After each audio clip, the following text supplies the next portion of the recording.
episódio do Entre Nós, um programa formado por 6 profissionais do Paraná, com diferentes áreas, onde a experiência de cada um vai se conectar com a vivência de vocês.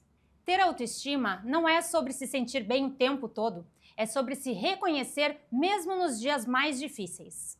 Hoje vamos falar sobre o que realmente importa quando o assunto é autoestima, e você vai se ver em cada história por aqui. E eu vou chamar os apresentadores que estão aqui comigo. Vamos começar pela Débora. Débora, seja muito bem-vinda, se apresente. Obrigada, Gisele. Eu sou a doutora Débora Rodrigues, farmacêutica, bioquímica, especialista em estética, saúde integrativa, e eu trato da beleza de muitas pessoas e com muita leveza, porque a beleza ela vem de dentro e reflete no que a gente quer parecer para o outro. E você acha que a beleza tem mais a ver com o espelho ou com a alma? Por vezes com a alma e por vezes com o espelho. A autoestima, ela é muito mais ampla do que a gente pensa, é realmente você estar preparado para qualquer situação, seja para uma prova, seja para ir para a praia, seja para um evento importante. Então, quando é, por exemplo, um casamento, uma noiva, ela quer estar bem fisicamente, né? Porque o coração ali, a autoestima do relacionamento já está legal, mas ela precisa também buscar essa autoestima na aparência, porque é o grande dia dela. Então, tem situações e situações. Sim, com certeza. Acho que essa conexão das duas coisas, talvez, né? Isso. E Jefferson, conte um pouquinho de você. Bom, eu sou um personal trainer, atendo clientes de diversas formas, com diversos objetivos, e a autoestima está ligada a todos eles.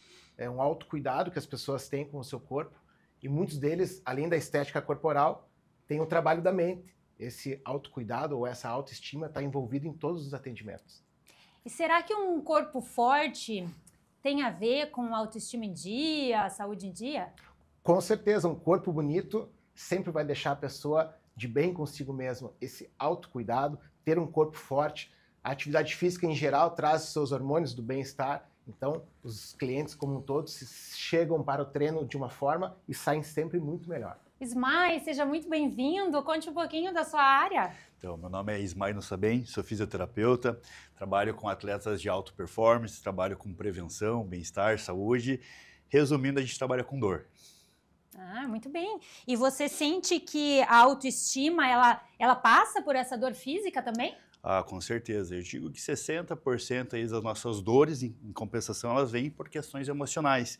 Então, a autoestima, ela ajuda muito para que isso não aconteça. A autoestima vem de autoconhecimento, autocuidado. Isso ajuda a liberar hormônios como endorfina, dopamina, entre outros. Acredito que uma pessoa com autoestima ruim fica tensa, né?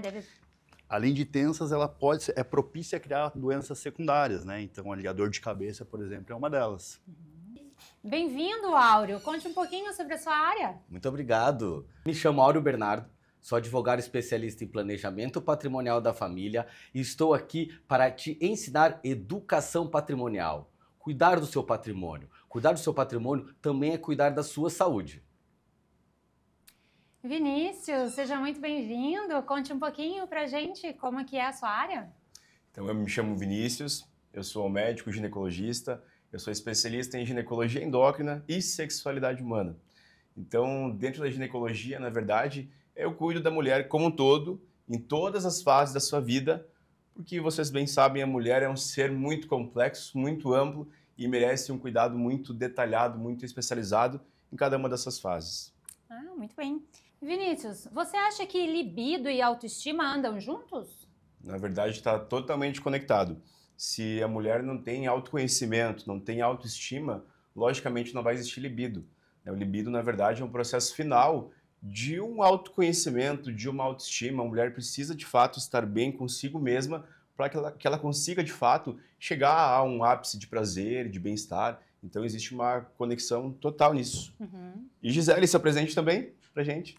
Pois é. Eu sou Gisele Coelho, sou nutricionista clínica, trabalho muito com autoestima, mas eu também entendo e trabalho com os meus pacientes que o nosso comportamento, os nossos sentimentos são muito influenciados pela nossa alimentação.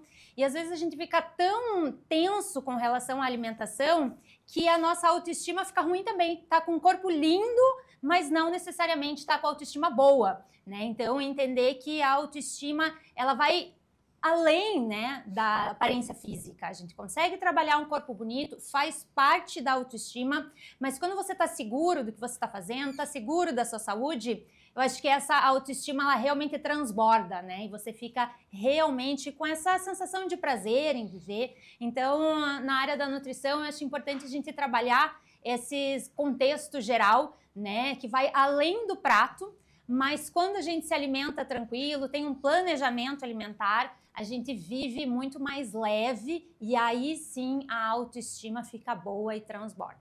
Pessoal, quero convidar vocês para fazer um jogo entre nós.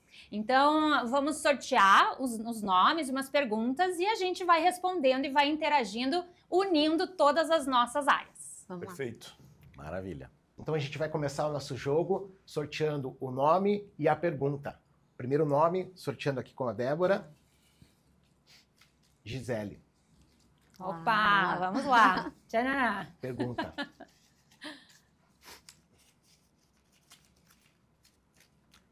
O que mais abalou sua autoestima e como você superou? Puxa,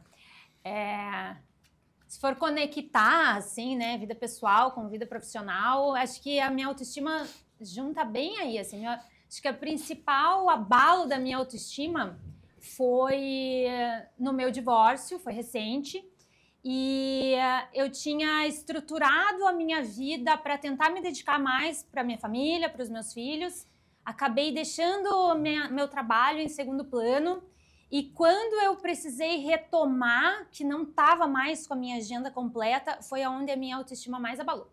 Então, a minha autoestima meu problema não foi físico-estético. A minha questão de autoestima realmente, assim, ver que, de repente, trouxe uma insegurança financeira, já fiquei meio abalada ali, né? Meus treinos abalaram também um pouquinho, porque eu precisei mudar meus horários, tinha que levar meus filhos para a escola, não conseguia mais treinar cedo como eu treinava, minha performance no treino caiu. Acho que meu momento pós-divórcio, assim, questões mais jurídicas ali, foi realmente o meu principal abalo. Eu tenho uma sorte, é que a Débora estava sempre comigo. Então, a autoestima física, ela estava em dia, mesmo emocional, estando abalada. Mas a minha vida, assim, profissional, meus pacientes que tinham, se mantinham, mas eu ter que refazer a parte de agenda profissional, foi o momento total da minha vida onde mais abalou a minha autoestima. Então, ser uma pessoa muito positiva, né? Então, a gente joga o jogo do contente ali, mas tem situações que abala mesmo, eu acho que é comum para todos nós.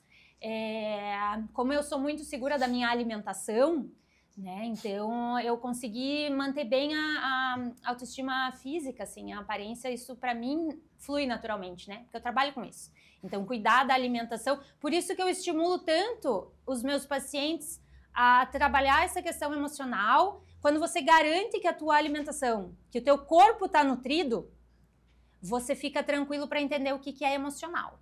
Agora, se você está com fome física, você está passando fome, porque você não está comendo, porque você está fazendo jejum, porque você está em restrição, abala todos os seus pensamentos, alteram os seus hormônios. Então, uma estratégia que eu uso é garantir o físico com alimentação e atividade física, para daí conseguir trabalhar as outras áreas. E realmente, meu ponto mais crítico foi financeiro, a autoestima, aonde mais me pegou. Vamos lá, essa pergunta. Jefferson, autoestima e aparência estão sempre conectadas? Com certeza. Autoestima e aparência, elas estão conectadas, por um corpo bonito sempre vai se sentir muito bem. Aqueles que treinam sentem isso, e é o meu caso, porque além de prescrever os exercícios, eu gosto de treinar, e me sentir bem faz parte do meu dia a dia. Quando estamos bem conosco, tudo flui, nossos atendimentos fluem. Então, é uma conexão muito importante. Autoestima e um corpo bonito sempre vão ser uma conexão muito boa. Já foi dito antes que a parte mental realmente é muito importante, mas na minha profissão, o corpo bonito sempre vai trazer uma boa autoestima. Só dando um adendo no que o Jefferson está falando, ao contrário do que aconteceu com você, Gi, Tinha uma época que eu estava numa pegada muito workaholic, assim, trabalhando bastante e tal, e eu acho que eu me dediquei muito ao trabalho, que eu pensei, tá numa época de eu captar, quero ganhar, prospectar, fazer dinheiro, e eu fui me deixando de lado na questão de treinar, de cuidar de mim. Então eu entrei num ano assim que era só trabalho e não estava treinando. Isso afetou muito minha autoestima. Porque eu queria sair, eu já não estava me sentindo bem com a roupa, eu queria ir para um lugar, queria ir para a praia, queria tirar foto e eu não estava me sentindo bem comigo. Então isso afetou muito para mim por priorizar o trabalho e esquecer um pouco de mim, na parte estética mesmo. Não se sente confortável, Não né? estava confortável, exato. E então, Aí eu tive que saber oscilar isso, assim, para poder priorizar as coisas que devem ser priorizadas. E daí eu tive que parar um pouco meus atendimentos para voltar a me cuidar, ter tempo para cuidar de mim. Então. Sim, faz sentido. ela vem mais pro equilíbrio, né? Eu tive que ter haver um esse equilíbrio. na vida. Eu estava trabalhando das 8 às 9. Eu falei, sabe de uma coisa? Não quero mais trabalhar de manhã. Então, bloqueei minha agenda de manhã, comecei a trabalhar de tarde para ter tempo para fazer academia, fazer as coisas que eu quero fazer, cuidar da minha vida pessoal, que isso afeta até minhas relações interpessoais também. Nesse momento, o teu corpo tinha mudado? Você sentiu que você deixou de cuidar do corpo? Essa aparência física afetou? Exato. A ansiedade, ela vem muito forte, então você quer comer, o que você não quer ter limites, né? Então, não estava me cuidando nem da alimentação, nem uma questão de treino. O cérebro já não estava funcionando legal, então você já entra numa questão que eu falei, será que eu estou entrando numa depressão? Mas eu não posso entrar, porque eu preciso trabalhar, estou ganhando meu dinheiro e tal. Aí você vê que, tipo, dinheiro não é tudo, você começa a priorizar coisas diferentes. No fundo, o corpo afeta a mente, assim como a mente afeta o corpo, totalmente, né? Totalmente. O equilíbrio é fundamental. A gente tem que achar um tempo para fazer atividade física, né? Atividade física é o que vai trabalhar toda a nossa maquinaria, produzir os hormônios, né? A gente tem que cuidar da alimentação também, porque senão o trabalho, ele vai ser um bom trabalho vai ser consequência de um corpo saudável. Com certeza. E quando a gente está saudável, os nossos clientes, né, as pessoas que compram da gente o nosso serviço, se sentem melhor quando veem que a gente está bem. Então, eu acho que isso faz parte também de um investimento profissional, cuidar da saúde. E eu, como fisioterapeuta, eu sou obrigado a passar para meus pacientes que eles precisam treinar. Isso fortalece para não ter lesão, queda.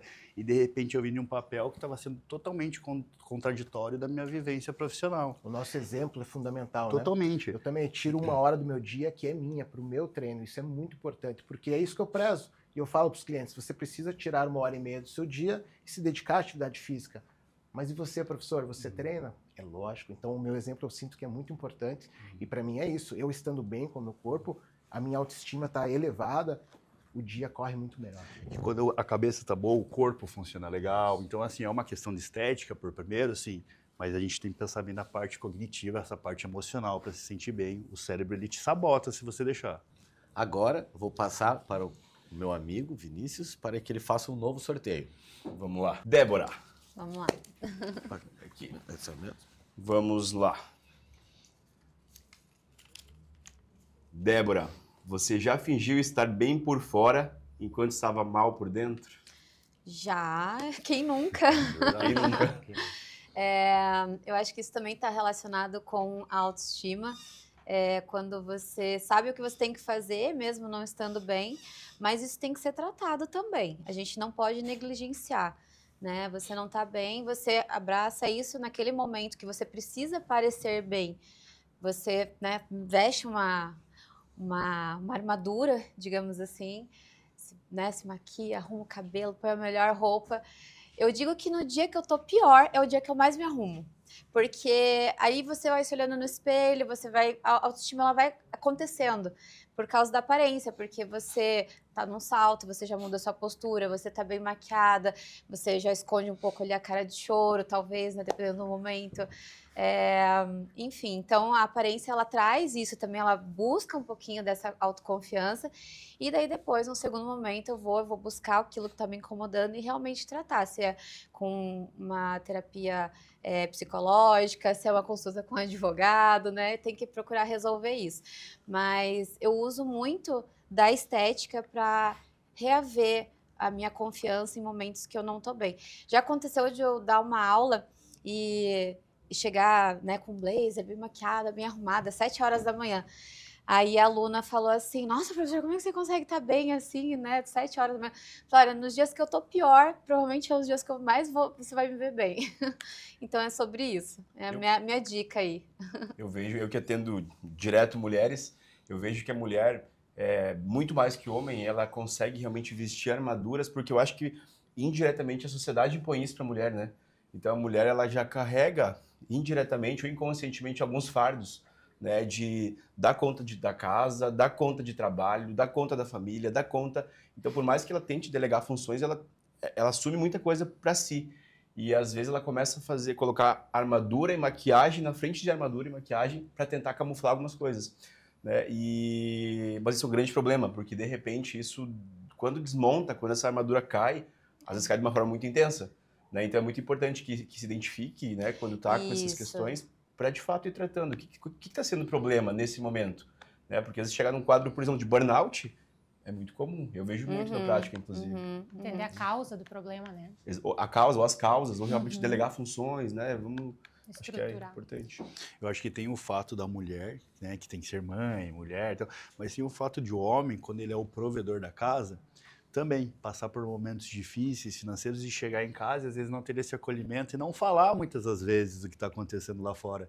Só que ele tem que estar bem. Então, você olha para a pessoa sorrindo, brincando, é a armadura dela. A gente acha que ela está bem. Mas por dentro está passando pelos seus conflitos e também não se abre. Acho que entra um pouco com essa correlação também. Já não entra tanto na parte de estética, mas entra aquela parte de querer fingir uma postura diante da sociedade, até da família, mas por dentro está guardando seus traumas, receios, inseguranças. O importante é a gente não negligenciar. Se há um problema e naquele momento você não pode expor ele, criar, né, essa armadura até te protege de ampliar mais esse problema. Mas de fato você tem que resolver ele, né? Ele não vai durar por muito tempo essa armadura também. Por isso o lado preventivo, né? De a gente tratar, cuidar desse lado preventivo para que a gente futuramente não tenha que passar por essas situações. Por isso que a gente tem que cuidar muito também. Eu falo mais pro lado patrimonial. Vocês veem que o patrimônio também influencia na vida, na saúde da pessoa. Né? Muitas pessoas elas se preocupam muito. Não vou ao médico, eu preciso disso, é o meu hormônio. Mas às vezes ela não tem um planejamento patrimonial. E depois que estoura, né, acorda, vem todos os problemas. Então, por isso que se conecta, nas nossas áreas se conectam muito, porque a gente quer o quê? Bem-estar. Que as pessoas vivam sempre o melhor, o seu melhor a cada dia. Sabe que uma estrutura que eu fiz uma vez, uma situação que eu fui procurar uma terapia, assim, ela fez todas as áreas da vida e fez eu pensar sobre como eu me sentia com relação a cada área.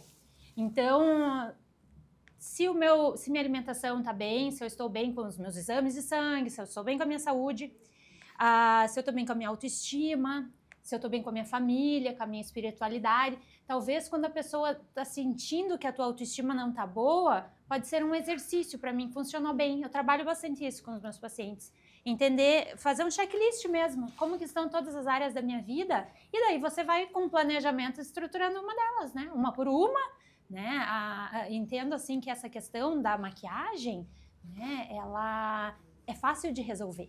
Então, uma das coisas que você fala, vou agilizar isso daqui e já resolvo essa questão. Já a alimentação é uma questão um pouco mais trabalhosa de resolver. Atividade física, uma vez por dia eu dou check. Alimentação são 5, 6 vezes no dia. É 24 horas, na verdade. Né? Corrigir um exame alterado, importante, mas eu tenho que fazer todos os dias para ver, até chegar o dia que eu vou ver um exame, né? Corrigido, assim. Então, eu acho interessante essa estrutura de checklist. E também tem um adendo também, que às vezes você tá mal e você não sabe o motivo. Às vezes você sabe que é uma relação interpessoais, esposo, enfim, dinheiro, mas tem às vezes que você tá tão aflituoso, conflituoso, você fala, cara, o que tá acontecendo? Porque você para pensar, meio que tá tudo encaixado na sua vida, mas você não tá bem, você tá angustiado. E daí que entra as questões das vitaminas. Às vezes os pacientes não sabem que está faltando uma vitamina D, uma B12, que você pega muitos casos de pacientes assim. Você também deve pegar, que às vezes é só uma questão de vitamina ali que está faltando, e a falta de vitamina, ela dá um sintoma meio de depressão, assim. E daí quando ela falta, por isso é importante fazer os exames laboratoriais, né? Porque quando você faz esses déficits, ajusta isso, também você já dá um up ali, melhora a parte. E na minha opinião, entra muito o lado espiritual. Para você que está nos vendo, cada um tem o seu. Cada um tem gente que acredita e tem gente que não acredita. Mas na minha humilde opinião, é ela também faz uma parte importantíssima Você da se nossa apegar vida. em alguma coisa. Na minha opinião, tem situações que ela não é física, nem química, ela é espiritual. Então, eu acredito que também faz parte desse checklist, né? O lado espiritual. Isso aí, agora eu pergunto para você. Só faltou, né? Eu, né? Deixa eu entregar aqui. Que esse aqui eu posso deixar ao lado. Tá tudo certo. Vamos lá, Vinícius. Você já se sentiu pressionado a parecer forte o tempo todo? Nossa, quem nunca, né? Quem nunca? Na verdade, em diversas situações. Agora que você leu a pergunta aqui, surgiu algumas em mente, mas uma talvez das principais foi durante a residência médica, né? Então, eu fiz residência médica em ginecologia e obstetrícia, são 3 anos de residência médica. Então, para quem não conhece, né, é pós-faculdade. A gente tem, então, 3 anos de residência médica e nesse período, é um período onde a gente, basicamente, trabalha muito, pouco remunerado e com muito trabalho. E a gente tem que, de fato, em 3 anos, aprender a fazer tudo daquela profissão para sair, literalmente, trabalhando em hospital, em consultório, operando. No caso da obstetrícia, fazendo parto, cesárea, trazendo a vida de outra pessoa à vida. Quero falar. Então, assim, é uma coisa ali muito intensa, muito estressante, de um crescimento exponencial e que diariamente a gente está esgotado. Mas todo dia esgotado, a gente tem que acordar de novo, de cabeça erguida e fingir que está tudo bem. E a gente veste aquela armadura que a gente acabou de falar e continuando tudo bem, está tudo bem. E tanto que muitos colegas desse processo acabam desistindo do processo porque realmente é bastante desgastante, né? Então, é um momento que a gente realmente não... muita coisa fica de lado. Saúde mental fica de lado, saúde física fica de lado, o que é totalmente errado, mas a gente acaba deixando muitas dessas coisas de lado e focando só ali no profissional porque a gente lida com vidas. Então, a gente precisa mesmo desse momento. Mas respondendo a pergunta, é um momento que sim, a gente tem que parecer forte o tempo todo, mesmo não estando. Todas as nossas profissões aqui é servir as pessoas, aos nossos clientes. Então, a gente tem que servir bem, né? A gente, pelo menos, tem que parecer bem. Então, precisamos uns dos outros para depois nos ajudarmos, né? Quem cuida da gente daí? Com certeza isso afeta, né? Se o cliente ele percebe que você não está passando aquela segurança para ele, não vai sentir ele seguro. vai fugir. Então, a gente tem que sempre buscar, repetindo, esse equilíbrio nosso, né? Para que ele se reflita nos nossos clientes.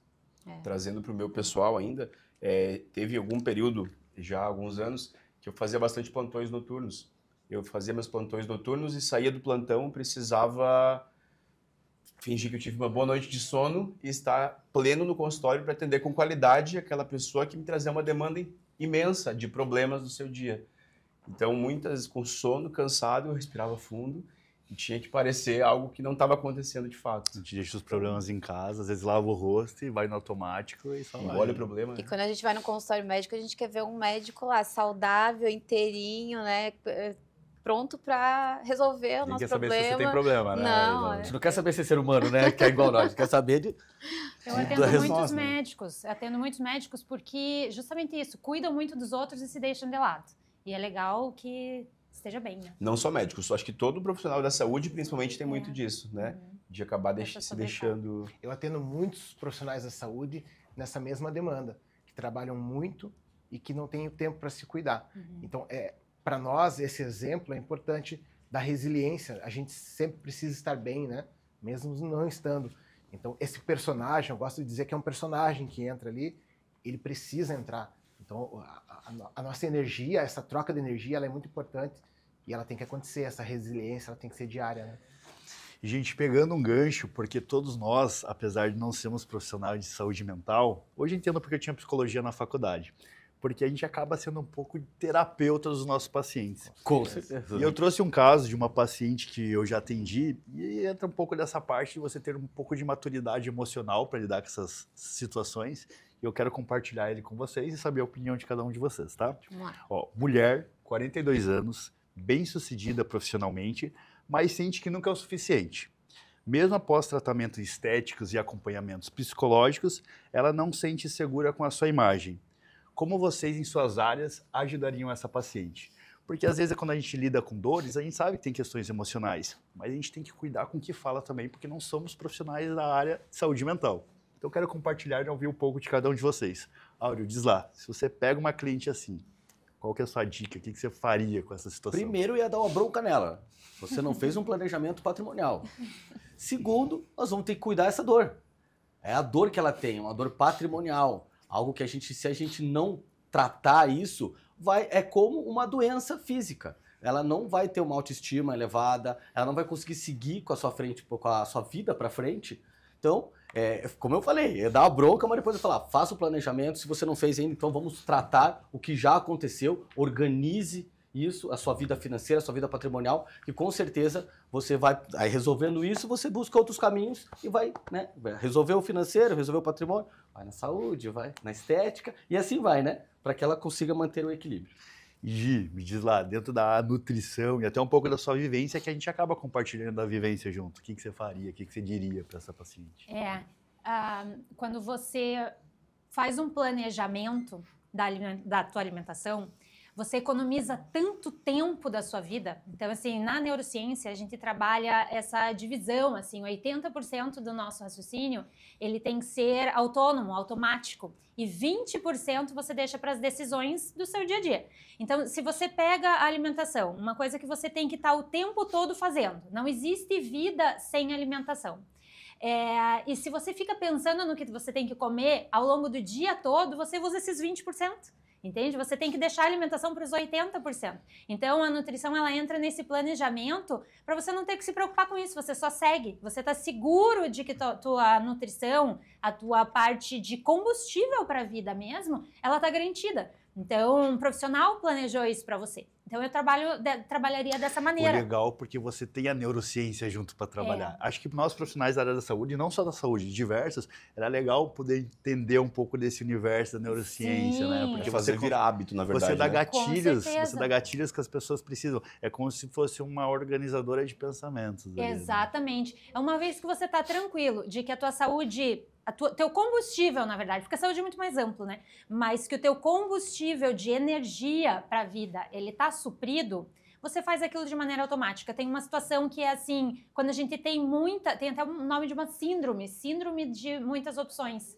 Quando a gente tem muitas opções, as coisas tendem a dar errado, né? Porque eu começo uma coisa e não termino ela também, porque tem vários outros pensamentos que eu quero fazer ao mesmo tempo. Então eu pegaria essa pessoa, que é um caso, acho que muito clássico, né? De repente, pós-divórcio, alguma situação assim que você precisa reestruturar, tem muita demanda de todas as áreas para você dar conta. Então, na nutrição, eu planejo essa alimentação da pessoa de uma forma que ela fica segura e só segue. Então, consegue uma estrutura diária para alimentar o teu combustível, a tua energia do dia. E daí você consegue, dos 20% que você precisa ter de tomada de decisão, fica livre, né? Torna a alimentação uma segurança, não uma neura, não uma pressão, né? Então, isso é muito comum, terrorismo alimentar. Não posso comer nada, tá tudo errado. Tudo que eu como é caloria. Então, eu digo, deixa que isso, a gente tem 1 hora do mês para eu resolver para você. O resto do mês, você só vai seguir. Então, você não se preocupa mais com a tua alimentação, tá tudo bem. Então, casos como esse, que eu atendo muito, eu lidaria dessa maneira. Trazer tranquilidade para ela. Né? Então, na nutrição, a gente vai planejar e vai te dar essa tranquilidade. Você só segue. Mês que vem a gente revê, muda o cardápio, e assim você consegue lidar com as outras áreas da vida também. Vinícius, você que pega já uma idade ali que tá meio climatério, por a mulher ser uma bomba de hormônios, você deve lidar com isso no teu cotidiano mesmo. Na verdade, aí você trouxe um caso que eu atendo 80% no meu consultório. Então, na verdade, uma mulher 40 a mais, tem bastante detalhe importante ali nas entrelinhas. Uma mulher 40 a mais, ela já é uma mulher que está naquela fase de algumas preocupações. Né? Preocupações porque quando a gente fala de processo de maturidade, de envelhecimento, 40 anos parece uma idade que assusta muitas mulheres. Né? Eu vou fazer 40, eu fiz 40, e agora? O que acontece comigo? Então já está nesse período de, putz, estou assustada. Como vai ser daqui para frente? Eu vou ficar velha, vou envelhecer, meu corpo vai dar conta de continuar com tudo isso? O hormônio já não produzindo tanto mais que nem antes. Exatamente. Além disso, essa mulher que já está insegura com muitas coisas, com muitas situações da vida, ela está no processo de divórcio. Então, o subconsciente dela ainda pensa, além de tudo isso, eu preciso, entre aspas, competir com as outras meninas novinhas para daqui a pouco encontrar um novo relacionamento com esse corpo, do jeito que eu estou hoje. será que eu vou dar conta disso? Então, mais uma preocupação. Além disso, pós 40 anos, que aí entra de fato a minha área, ela se preocupa com, ou deveria se preocupar com a questão hormonal, porque a partir dos 35 começa a existir assim, um declínio hormonal de diversos hormônios sexuais femininos, estradiol, progesterona, testosterona, e isso vai causando sim alguns sintomas, metabolismo mais lento, indisposição e afins. Então talvez comece a surgir aquela dúvida, eu vou dar conta? Então assim, que bom que a primeira coisa que eu já diria para ela é faça terapia, terapia é o ponto principal de fato, faça atividade física, isso em qualquer idade, mas nessa fase principalmente, construa já músculo, inclusive, faça teu banco de músculo para o futuro, cuide da parte estética. Então, eu como médico já orientaria tudo isso. Faça seu banco de colágeno, né? Cuide dessa parte. Se alimente bem, a primeira coisa que eu digo para as pacientes, né? Cuide da tua saúde financeira, patrimonial, mas principalmente, e aí que eu entro, cuide da tua saúde hormonal como um todo, né? Hoje a gente sabe que a terapia hormonal ela é essencial. Hoje já não é uma questão de gosto ou não gosto, ou acho interessante, não acho interessante. Era um tabu até um tempo atrás, né? Agora já não. Hoje em dia não é mais uma ideia, é ciência. Né? A terapia hormonal, ela resolve o problema, muitas das vezes. Então, assim, acho que fazer uma avaliação hormonal específica com isso é fundamental. E a sexualidade também, né? Tá viva? Exato, não, eu exato. acho que, acima de tudo, ela tem que valorizar o momento em que ela está. Não é querer parecer mais jovem, né? Às vezes elas chegam lá na clínica reclamando, porque eu tô perto dos 40, então tudo vai cair, agora a ladeira baixa. Ei, calma aí, né? Não é bem assim. Eu acho que a gente tem que... Eu sempre falo para meus clientes, você tem que se olhar e falar assim, hoje eu tenho 40 anos, como eu faço para ficar bem com 40 anos? Não adianta você querer ter o rosto de 20, o rosto de 30, não é isso, não é esse ponto que a gente tem que chegar, porque isso é frustrante. O que passou, passou, né? Você lá com 20 anos você estava na faculdade, com 30 anos você estava com crianças ou com filhos, ou enfim, aquele tempo já se foi. Hoje você está com 40, bem sucedida, você tem que ter uma aparência de 40 anos, mas muito bem, muito bonita, você tem que se sentir confortável na sua faixa etária, né? Porque realmente é frustrante, as mulheres querem parecer mais jovens, eu não trabalho nesse ponto, eu acho que eu valorizo elas com 40, com 50, com 60, autoestima na idade que elas estão. Mas, Débora, pegando o gancho que você está falando, já voltando à pergunta para você mesmo. Aqui ela diz que ela já faz tratamentos estéticos e acompanhamento psicológico. Tirando, então, essa parte de estética, que você, digamos que você já cuidou dela, qual mais conselho você daria para essa paciente? Não se comparar, talvez seja isso também, né? Comparação. Porque se separa, daí fica se comparando às vezes com outras pessoas. É um ponto-chave, na verdade. Eu acho que ela tem que observar essas entrelinhas, assim. Se ela faz os procedimentos estéticos e ela tá... Eu atendo mulheres lindas, assim, que realmente não se sentem bem. Mas é uma questão relativa, né? A beleza é relativa para cada um. Mas muitas vezes é a comparação. Querer parecer com alguém ou com a outra, enfim. Bom, eu trabalho com estética corporal. E uma mulher de 42 anos que já está nessa fase de início de menopausa ou sentindo algo, é complicado. Ela acabou de se divorciar. Então, como foi dito, a atividade física, além da estética, que é muito importante, tem a questão mental. Então, eu acompanho diversos clientes que cuidam sim da sua estética, mas a rotina de treinos traz para ela também uma questão mental muito importante. Passar por um divórcio, todos entendem que é algo complicado, então ela é muito bem sucedida, ela cuida da sua estética. Eu diria para ela ter uma rotina de exercícios, que esse hábito não tenha falta durante a semana ou durante o seu planejamento, para que ela possa ter os seus objetivos, porque a partir dos 40 anos já começa o processo de sarcopenia, perda de massa muscular, e todo o metabolismo começa a desacelerar, densidade óssea, então... a gente se fala muito em músculo como uma questão estética, mas também se fala em questão de envelhecimento. 42 anos, as mulheres ainda são muito bonitas, mesmo que haja comparação com mais novas, ela precisa sim cuidar de massa muscular, então é importante que ela tenha uma rotina de treino e não fuja disso, além da rotina de um planejamento também alimentar. Então essa questão estética para ela é fundamental porque ela cria o hábito e para a mente dela isso é muito importante. Cabeça também. E assim a gente encerra nosso primeiro episódio do Entre Nós. Agradeço os nossos colegas e nos vemos na próxima semana. Tchau, tchau. Tchau.